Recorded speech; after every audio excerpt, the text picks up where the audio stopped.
Bonjour, bienvenue sur ma thérapie.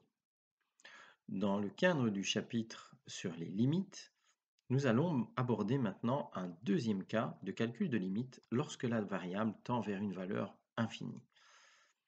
Lorsque x augmente sans cesse et devient plus grand que tout nombre réel positif, on dit alors que x tend vers l'infini positif, ce qui s'écrit x tend vers plus l'infini. De la même manière, lorsque x diminue sans cesse et devient plus petit que tout nombre réel négatif, on dit alors que x tend vers l'infini négatif, ce qui s'écrit x tend vers moins l'infini.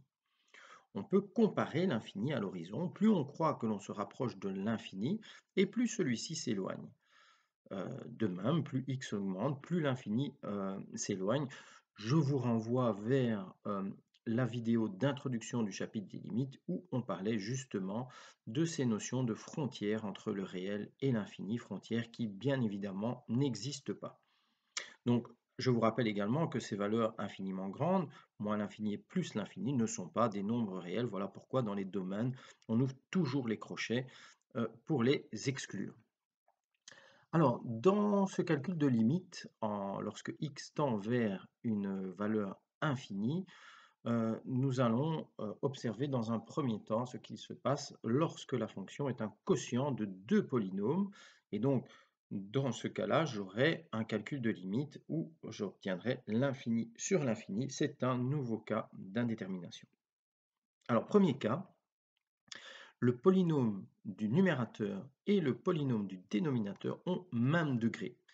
Donc, je vous donne un exemple. Donc, si on prend la fonction f de x qui est définie comme étant égale à x cube moins 3x plus 2, divisé par 2x cube plus 7x carré plus 8x plus 4. Alors, au niveau du dénominateur, j'avais déjà travaillé avec cette fonction dans une vidéo précédente. Donc, la seule valeur qui est exclue du domaine, c'est moins 2. Donc, le domaine, ce sont tous les réels sauf moins 2. Cette fois-ci, je ne m'intéresse pas à ce qui se passe autour de moins 2. Ça a déjà été fait. Je vais m'intéresser à ce qui se passe lorsque x tend vers une valeur infinie. Donc, je montre un petit peu ici le graphique de la fonction. Alors, cette fonction, j'avais déjà observé ce qui se passait autour de moins 2. Donc, j'avais un point creux. Et donc, dans ce cas-ci, lorsque x tend vers l'infini, au niveau du numérateur et du dénominateur, le plus grand degré du polynôme, donc en l'occurrence ici le troisième degré, les termes en x cube, lorsque x tend vers l'infini, vont devenir tellement grands par rapport aux termes de degré inférieur, donc deuxième degré pour le dénominateur et premier degré pour le numérateur, que je vais pouvoir négliger par exemple au numérateur le moins 3x plus 2. Donc il me resterait simplement au numérateur x cube et au dénominateur, même chose, il me resterait 2x cube puisque 7x carré, 8x et 4 sont tout petits, donc c'est pas tout petit, mais c'est vraiment négligeable par rapport à 2x cube puisque l'infini au cube, c'est l'infini fois l'infini, ça devient tellement grand que finalement, un infini simple à côté est négligeable. Et donc, dans ce calcul, il suffit de calculer le quotient des coefficients des termes de plus grande puissance. Donc, dans ce cas-ci, le calcul de limite va devenir la limite lorsque x tend vers une valeur infinie de x cube sur 2x cube, et ça tendra vers 1 demi. Donc ici, je n'ai pas pris le temps, pris la peine de faire le calcul de limite lorsque x tend vers moins l'infini et puis séparément lorsque x tend vers plus l'infini, puisque dans les deux cas, le signe de l'infini ici n'intervient pas, puisque je vais simplifier les x cubes, cette limite va converger vers un réel, et ce réel, c'est 1 demi.